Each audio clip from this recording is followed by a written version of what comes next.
racing against other people who are as good, if not better. That was a constant battle of, am I enough?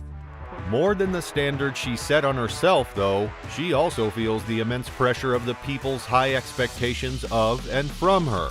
With the Paris Olympics 2024 fast approaching, many are wondering if she's ready for it. As you all know, Sydney McLaughlin-Levrone is a two-time Olympic gold medalist and world record-holding American sprinter and hurdler. In 2016, she made history at age 16 as the youngest U.S. Olympian to compete in track and field since 1972. Then, at the 2021 Tokyo Games, she cemented herself as a track superstar by winning a gold medal in the 400-meter hurdles, breaking the world record of 51.46 seconds, and later winning gold in the 4x400-meter relay. Should she compete in Paris, it would be her third Olympics. What's truly remarkable, in addition to her medals of course, is the fact that she's only 24 and yet she's already on her third Olympic Games. Well, hopefully. So I feel like Paris, God willing, will be my first real full Olympic experience. Just in case you're getting a little bit confused about why Paris would be her real full Olympic experience, you should know that the past two Olympic Games she competed in and won medals from had not been at all that normal. That means that something happened at those times that is not a usual occurrence in such kinds of events. Normally, a competition, especially one as distinct as the Olympics, would be a loud event, mostly because of the audience cheering their respective favorites on. However, the past two Sydney attended were nothing of the sort. Rio, a lot of people didn't come, first of all, because of Zika. I remember being in a stadium and it was like half empty. You know, like it wasn't like the full Olympic experience. And then obviously Tokyo, there's nobody there. Anyway, with the Paris Olympics just a few months away, many are wondering about which event she will be competing in. Those who have been following her progress in the past year are well aware that she switched from her specialty event of 400-meter hurdles to the flat 400 meters. Everyone knows how powerful she is in the 400-meter hurdles. There's no question about that, especially given the fact that she lowered the world 400-meter hurdles record 4 times between 2021 to 2022, including at the Olympic Games in 2021 and World Championships in 2022. Her 50.68 at those World Championships remains the only time anyone has ever run under 51 seconds. However, she remains a relatively untested quantity over 400 meters, with her planned major championships debut over the event at the 2023 World Championships falling through due to injury. Thus, Sydney has only run the distance twice internationally, at 49.71 at a Diamond League meet and a 49.51 at a World Athletics Continental Tour Gold, both in June. She did put in a 48.74 in the U.S. Championships, a time that was enough to rank her as the 10th fastest woman of all time. And she is a bona fide challenger to Miller Uibo and Paulino, even if her lack of international experience at the distance may be a drawback. In addition to her inexperience in the flats, although inexperience may be a stretch, but you get the gist, some are concerned if she is actually physically ready to compete and advance through the ranks, so to speak. As earlier mentioned, the two-time Olympic gold medalist had to withdraw from the 2023 World Athletics Championships due to a knee injury. In an Instagram story, she wrote how sad she was to withdraw and explained that after consulting with her doctors and coaches, it was decided that she needed to take care of a minor knee issue so that she could be fully healthy for the Paris Olympics. It was not an easy decision to make, but she had to prioritize one event over the other.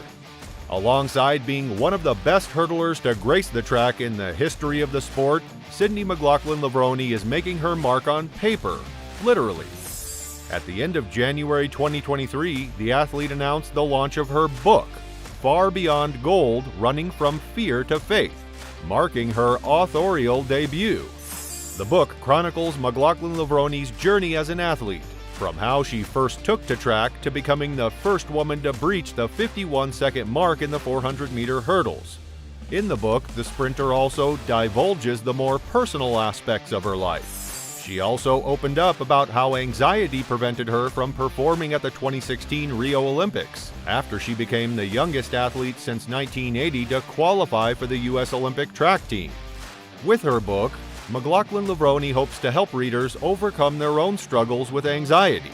She experienced it herself and wouldn't want others to have to live through that. I still couldn't understand what all the fear was, all the anxiety, how to handle it.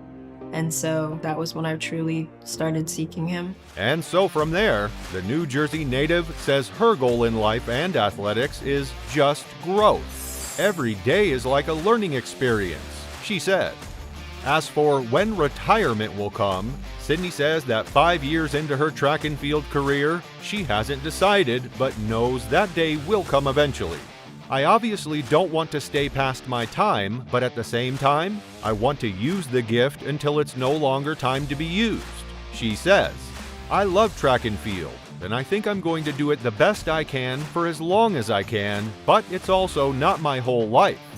McLaughlin Levrone says she's at a stage in her career where she's refining her already formidable performance. I think every year my goal is to improve upon myself. I feel like you never really run a perfect race because there's always something you can improve upon. And that, to me, is the fascination of track. How can I get that 1/100th of a second to make the difference? That's her goal heading into the 2024 Summer Olympics in Paris, now that she's recovered from a knee injury she sustained toward the end of last year. Excellent to me is just how can I get better every day, she says. What are those little things right now? It's nutrition, it's recovery, it's treatment. It's doing the exercises even when I'm tired after a long day. That, to me, is that little margin that makes the difference. On that note, when the track and field athletics program gets underway at the Stade de France during the Olympic Games Paris 2024 this summer, one of the most eagerly awaited showdowns will be that between Femke Bol and Sydney McLaughlin Levrone in the women's 400-meter hurdles, and potentially the 400-meter flat.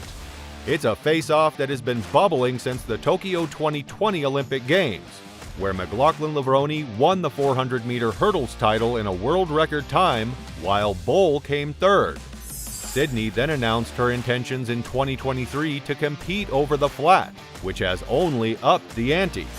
Because it's in that event that Dutch woman Bol, herself a two-time world medalist in the hurdles event, has been making waves, especially indoors on a short track, although McLaughlin Levrone has yet to commit to the flat for Paris, and Bol has not run the distance at either of the last two world championships. Needless to say, all eyes will be on them in the coming months. While Bol has competed several times this season already, Sydney is yet to be seen on the track, although the Olympian was seen training on a track in Los Angeles a few weeks back. She was seen running, performing a few drills on hurdles, and stretching along with the middle distance runner and Tokyo Olympic medalist Ah-Thing Mu. With expectations mounting, Sydney goes back to the basics. Honestly, when you're in the race, I call it like the flow state. You're not thinking. Your body's just doing what God's given you a gift to do. And that too, When it's time, just go out there and do what we know how to do. let's watch out for Sydney when it's time. For now, watch how this athlete progressed so far in the season.